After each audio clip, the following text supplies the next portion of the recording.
हंसिका पाठक पुणे से सटे पिंपरी चिंचवड़ शहर के केवले इलाके में 16 वर्षीय बच्चे ने ऑनलाइन गेम खेलते समय अपनी आवासीय इमारत की 14वीं मंजिल से कूदकर आत्महत्या कर ली है। बच्चे ने एक सुसाइड नोट भी लिखा है। बच्चे ने चिट्ठी में लॉग ऑफ नोट लिखकर आत्महत्या कर ली है। आत्महत्या करने से पहले युवक ने अपनी नोटबुक में कुछ स्केच और नक्शे बनाए थे। पुलिस का शुरुआती अनुमान है कि गेम की लत लगने के बाद बच्चे ने आत्महत्या की होगी।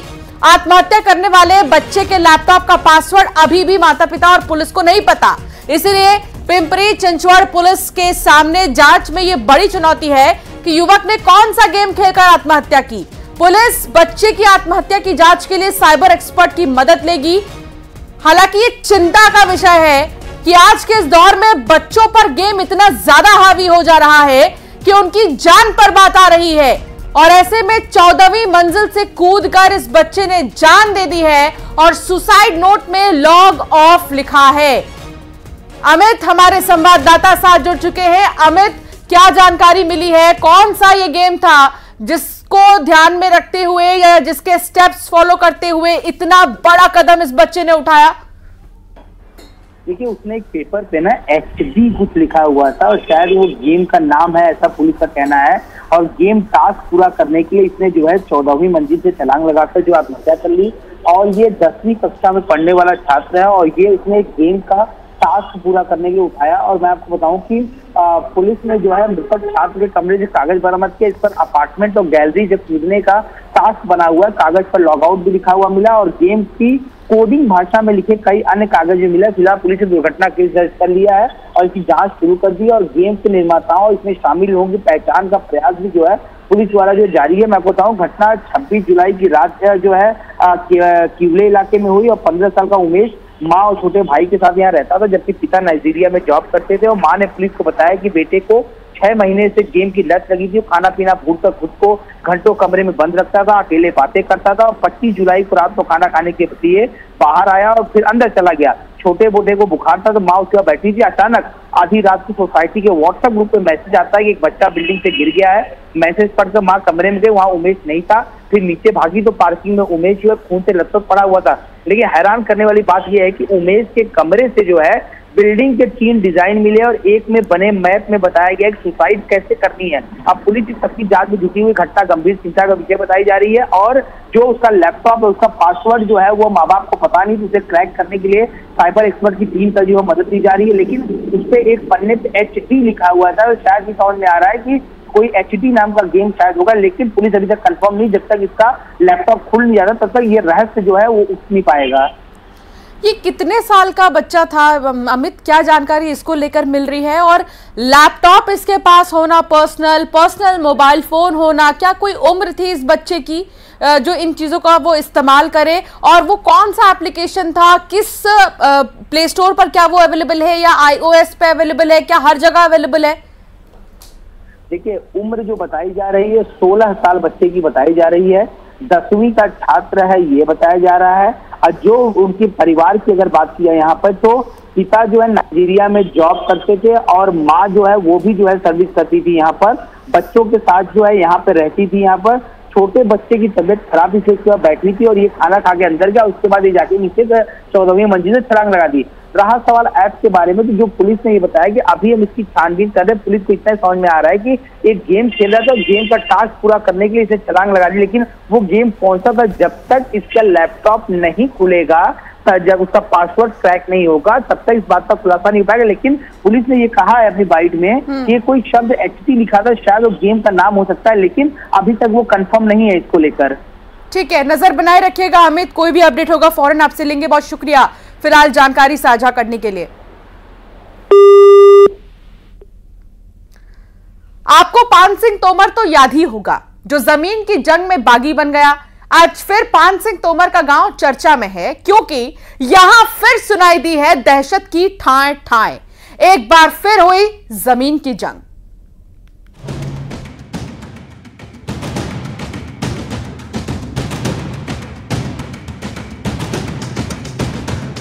यहां बोली जाती है बंदूक की गोली, कभी चलते हैं लठ।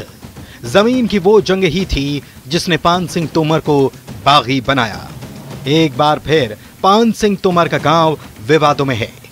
कुछ महीने पहले ही जमीन की जंग में पान सिंह तोमर के गांव के पास ही खूनी खेल की तस्वीर सामने आई थी। अब जमीन के विवाद में फिर से कोहराम मचा है। मुरैना के सिहोनिया थाना इलाके का भिडोसा गांव।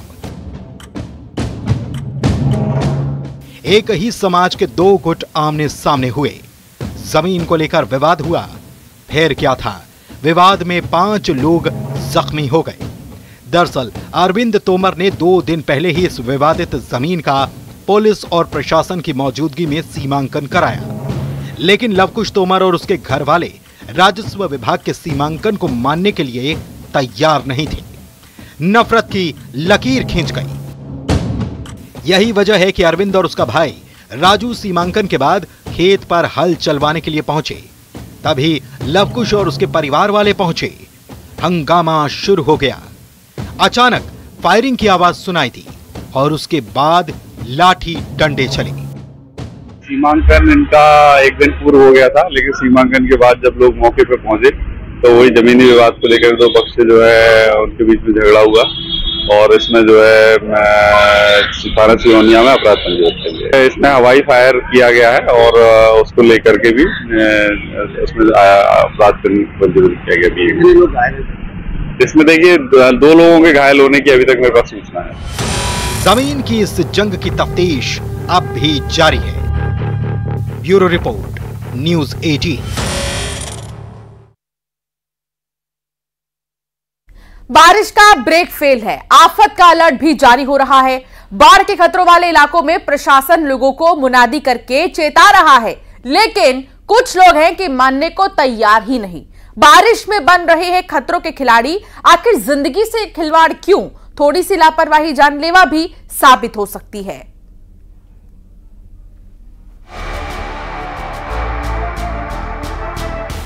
ये मस्ती कहीं जान पर भारी न पड़ जाए। पानी से पंगा, लहरों से खिलवाड़। आखिर क्यों जोखिम में जान को डाला जा रहा है? एमपी में बारिश का मूड खराब है और इस बारिश में ये रिस्क दिल दहला देता है। नदी नाले उफान पर हैं, जिनसे दूरी बनाई जानी चाहिए, लेकिन बारिश में ये स्टंटबाज कहां बाज आ रहे हैं। बैतूल के चोपना थाना इलाके की भड़ंगा नदी उफान पर है, लेकिन इन 2 लड़कों को देखिए जिन्हें मस्ती सूझी है। उफनती नदी में जान जोखिम में डालने वाला ये वीडियो रोंगटे खड़े कर देता है। नदी के बहाव में बहते हुए लड़के जरूर किनारे लग गए, लेकिन ये कहां की समझदारी है। दूसरी तस्वीर भी बैतूल की। शाहपुरा ब्लॉक में मोरंडे नदी में बाढ़ आ गई, लेकिन इस खौफनाक मंजर के बीच पुल को पार करते ये लोग बाइक उठाकर चले जा रहे हैं। ये लापरवाही कितनी भारी पड़ सकती थी। पुल के दोनों तरफ ट्रैफिक रुका है, लेकिन पुल पार करने की जल्दबाजी। एमपी के एक और शहर में मौज की पिकनिक मौत में बदल गई। दोस्तों के साथ गोपी ठाकुर की ये आखिरी तस्वीर थी। जबलपुर के कटंगी थाना इलाके में कटनी से कटंगी गोपी गया दोस्तों के साथ वाटरफॉल में पिकनिक मनाने। वाटरफॉल में बहाव तेज था, मस्ती करते वक्त पैर फिसला, फिर गोपी वाटरफॉल में गुम हो गया। सर्चिंग ऑपरेशन शुरू हुआ तो मिली गोपी की लाश। अब अगली तस्वीर श्योपुर की। सीप नदी के ऊपर बने रपटे को पैदल पार कर रहा युवक तेज बहाव होने की वजह से नदी में बह गया।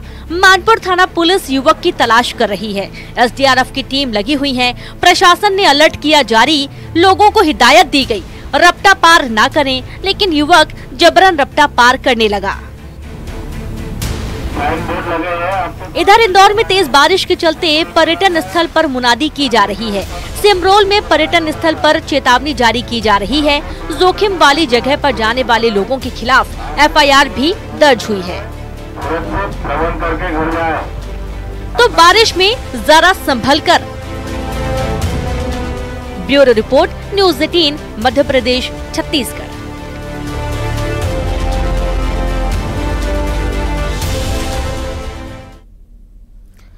इन दिनों एमपी के एक शहर की पुलिस एक खास तलाश कर रही है, जिन्हें ढूंढने के लिए लोगों से पूछताछ हो रही है। सीसीटीवी फुटेज खंगाले जा रहे हैं। इस तलाश ने पुलिस की परेशानी पर बल ला दिया है। आप भी देखिए गधा एक खोज।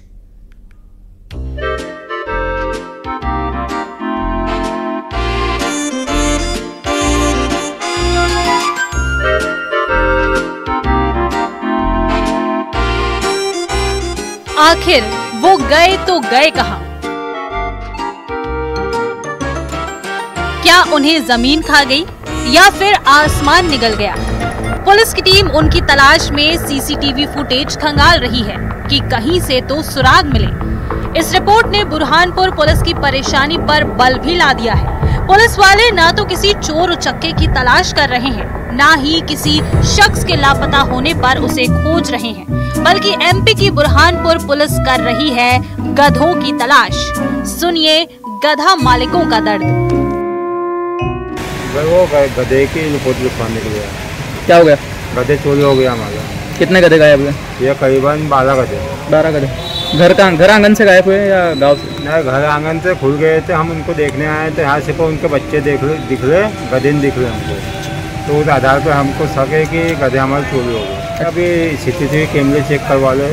थाने में आए हो? हाँ, थाने में आए। टीआई साहब के आवेदन देके हम सीसीटीवी कैमरे चेक करवा लें। अजब एमपी की ये गजब तस्वीर है। बुरहानपुर के शिकारपुरा इलाके में 25 गधे लापता हो गए। रोजी रोटी का जरिया इन गधा मालिकों के लिए ये गधे ही हैं। सब जगह गधों की तलाश कर ली गई। गधा मालिकों का कहना है कि गधे के बच्चे तो मिल गए, लेकिन गधों का कहीं पता नहीं चला। गधा मालिक गधा चोरी का इल्जाम लगा रहे हैं। कहाँ पर? ये बस स्टैंड के एरिया से धनवारा पाले बाजार इधर रहते थे। पानी आया तो उस दिन सामने खोल दिए थे। शाम सुबह 4 बजे आए तो गधे कुछ किसी नहीं और बच्चे मिले थे। तो अभी आप कहाँ पर आए? यहाँ सिटी कोतवाली से पुलिस थाने में आए? हाँ।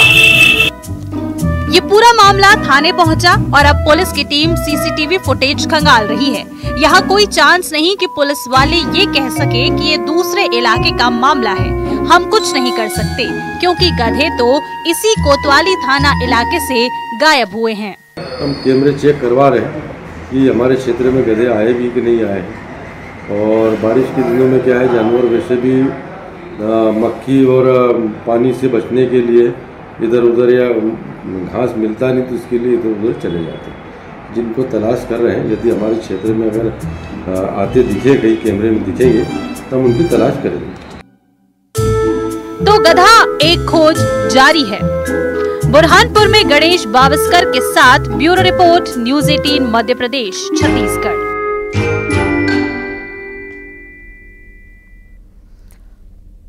अब हम आपको एक और थाने लिए चलते हैं। यहां भी जो हो रहा है वो तो और हैरान करने वाला है। इंसाफ पाने के लिए फरियादी थाने में जिसे लेकर गए उसे देखकर पुलिस वाले भी घनचक्कर हो गए। आप भी देखिए थाने में मिस टनकपुर।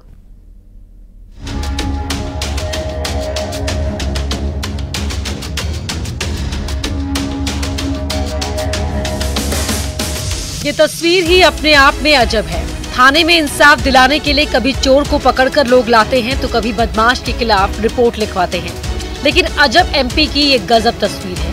यहाँ ये लोग सीधे गाय को ही थाने ले आए, रस्सी से बांधकर। ये देखकर पुलिस वाले भी थोड़ा सकपका गए। गाय को बैतूल के घोड़ा डोंगरी थाने लेकर आए लोग पुलिस वालों से इंसाफ मांग रहे हैं। जाहिर सी बात है, आप भी सोच रहे होंगे आखिर ये माजरा क्या है। तो अब अगली तस्वीर थाने में ही सीधे तू मैं हो रही है इन लोगों के बीच। ये फरियाद सुनिए। गाय को चौकी इसलिए लाया साहब कि हमारी मक्का खा गई और रोज भगाते रोज आ जाती है। आवारा गाय है, छोड़ देते हैं और उन गाय वालों को बोलो तो वो हमको चिल्लाते हैं। तो आज क्या हुआ था? आज ये हुआ था, धान मक्का खा गई। हमने लाया चौकी, तो चौकी वालों ने बोले गौशाला पहुंचा दो। तो क्या कार्रवाई चाहते हैं आप?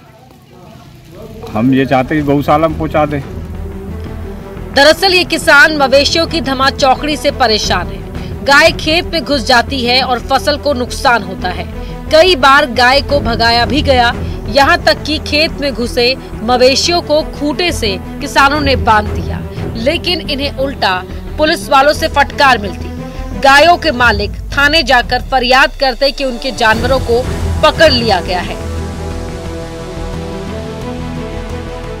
चौकी में जब हम लोग बांधते हैं घर में, तो चौकी में आकर के उन लोग जानवर वाले रिपोर्ट डाल देते हैं। तो चौकी वाले हमको जाके हमको फटकारते कि क्यों बांध के रखे करके। इसलिए चौकी लेके आए। आज क्या हुआ था? आज हम अनाज से लाए कि लेके आए मक्का से। खेत में गाय घुस गई थी? हाँ, खेत पे से लाए। क्या खा रही थी? मक्का, धान। तो कितने लोग पकड़ के लेकर आए? हम 5 लोग लेके आए अभी। ना तो मवेशियों के मालिकों को परेशान किसानों की समझाइश काम आ रही थी, ना ही वो गाय को बांध सकते थे।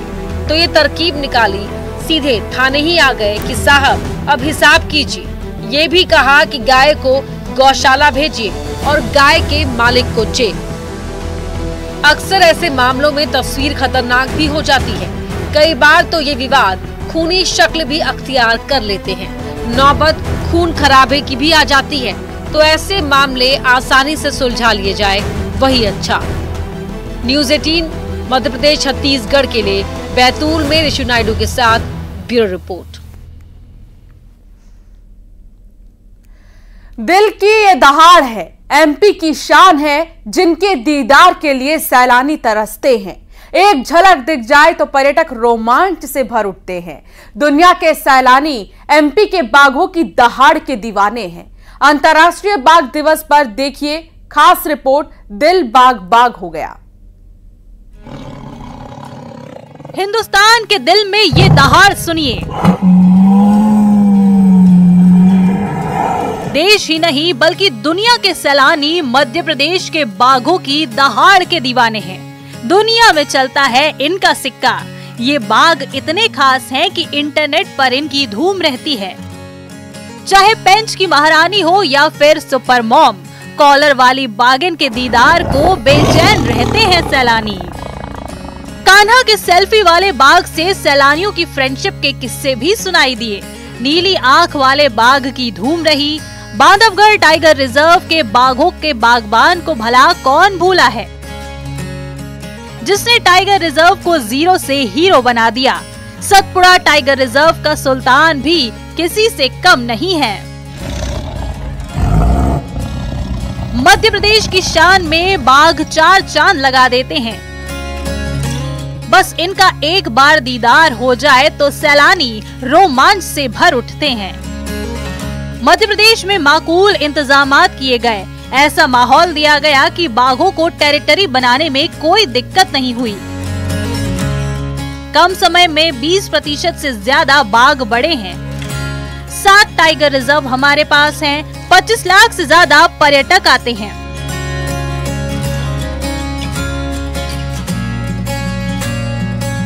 इसकी वजह है गांव का वैज्ञानिक तरीके से विस्थापन, दूसरा ट्रांसलोकेशन, तीसरा हैबिटेट विकास, जिसका नतीजा है कि मध्य प्रदेश में बाघों की आबादी 526 से बढ़कर 785 पहुंच गई है।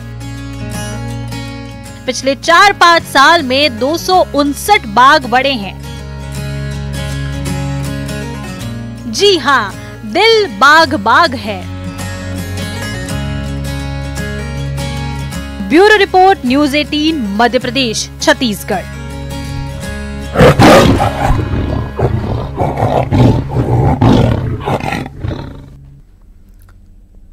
दिल्ली में शनिवार को हुए हादसे में 3 छात्रों की जान से बड़ी संख्या में छात्र गुस्से में हैं। दिल्ली के ओल्ड राजेंद्र नगर और मुखर्जी नगर में सैकड़ों छात्र सड़कों पर बैठकर अपना विरोध जता रहे हैं। पिछले 4 दिन से छात्र सड़कों पर धरना दे रहे हैं और शांतिपूर्ण ढंग से प्रदर्शन कर रहे हैं।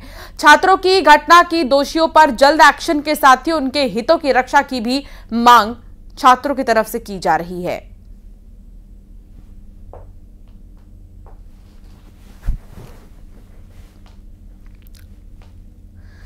तो बेसमेंट कांड ने दिल्ली के सिस्टम की पोल खोलकर रख दी है। दिल्ली में किस कदर भ्रष्टाचार फैला है, यह बेसमेंट कांड में हुई मौत में दिखता है। आज हादसे पर सियासत तो खूब हो रही है, लेकिन जब महीने भर पहले शिकायत हुई थी तो सब खामोश थे। सरकार से लेकर अधिकारी तक चुप्पी साधे हुए थे। ऐसा लग रहा है मानो सभी हादसे का इंतजार कर रहे थे।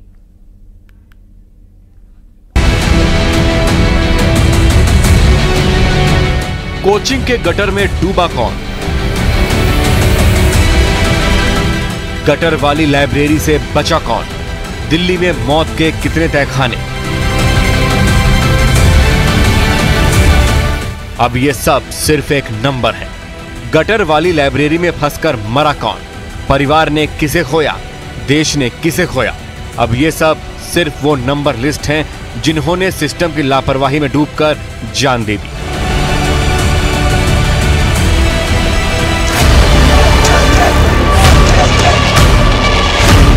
यानी कल तक जिनके पास जीतने के लिए पूरा अंबार था, वो अब सिर्फ एक नंबर है।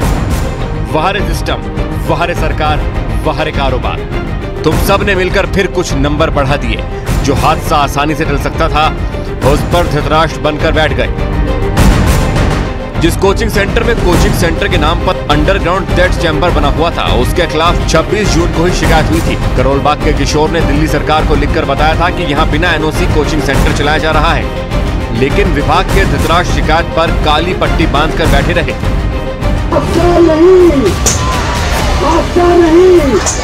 हत्यारों को जेल भेजो।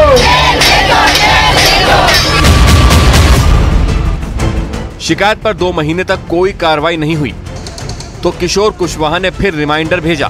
फिर कहा कि बहुत गंभीर मामला है और इस पर तुरंत एक्शन होना चाहिए।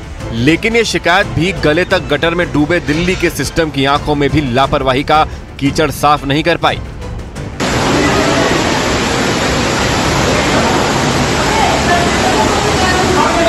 मैंने 26 जून 2024 को बेसमेंट IAS की कंप्लेंट की थी।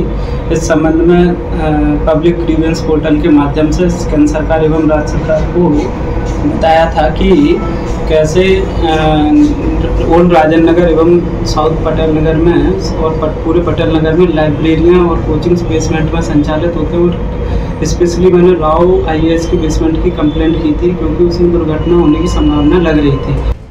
किशोर ने अपनी शिकायत में साफ लिखा था कि बेसमेंट में पार्किंग की जगह कोचिंग चलना भ्रष्टाचार का बड़ा उदाहरण है।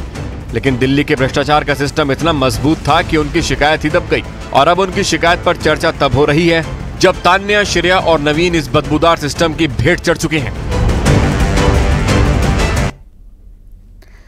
मॉनसून में पहाड़ों का दरकना वैसे तो आम बात है, लेकिन बीते कई सालों में इसकी रफ्तार बढ़ गई है। इसके लिए कमजोर चट्टानों के साथ रोड कटिंग को भी एक बड़ी वजह मानी जा रही है।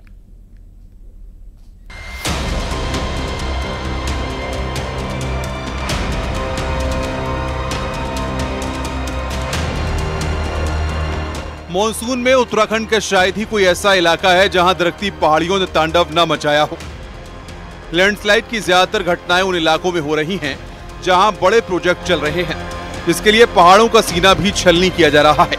नतीजा यह है कि बारिश होते ही बड़ी बड़ी पहाड़ियां टूटकर तांडव मचा रही हैं। पहाड़ियों के टूटने की रफ्तार में बेतरतीब रोड कटिंग ने भी बड़ी भूमिका निभाई है। हिमालय की एक विशिष्ट विशेषताओं में आता है, उसमें से एक फ्रेजिलिटी भी है। मतलब हिमालय फ्रेजाइल है, तो यहाँ पर ये तो भूस्खलन और भूचरण होगा ही। लेकिन जैसे आपने बताया कि इसको कम कैसे किया जा सकता है, कम किया जा सकता है, उसके लिए मुझे लगता है कि एक समेकित अनुसंधान की जरूरत होती है। उत्तराखंड में बीते कुछ सालों में ऑल वेदर रोड का जाल बिछा है, रेल भी पहुंचाई जा रही है, साथ ही ग्रामीण इलाकों में भी रोड पर काफी काम हुआ है। लेकिन रोड कटिंग के दौरान नियमों की अनदेखी बरसाती सीजन में भारी पड़ रही है। हालात ये हैं कि दर्जनों सड़कें हफ्तों से बंद हैं। तकनीक का इस्तेमाल करते हुए कम से कम स्लाइडिंग जोन बने, तो उसको लेकर हर पहाड़ पर लगातार ट्रीटमेंट चलता है। सामान्यतः यदि हम ऑल वेदर रोड के उसमें भी देखते हैं तो कहीं कहीं जहां ये देखने को मिला है और ट्रीटमेंट को होते हुए यदि कुछ वर्ष बीत गए हैं तो हम ये देखते हैं कि वो स्लाइडिंग जोन अब ठहर गया है। हिमालय के पहाड़ कमजोर माने जाते हैं। इन पहाड़ियों में जरा सी छेड़छाड़ लंबे समय तक भारी पड़ती है। ऐसे में बेहतर यही होता है कि नियमों के मुताबिक ही पहाड़ों में बड़े प्रोजेक्ट बने।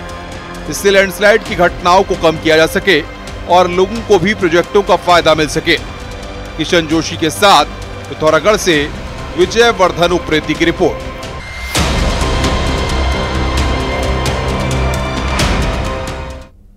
बुलेटिन में फिलहाल इतना ही। आप देखते रहिए न्यूज़ 18।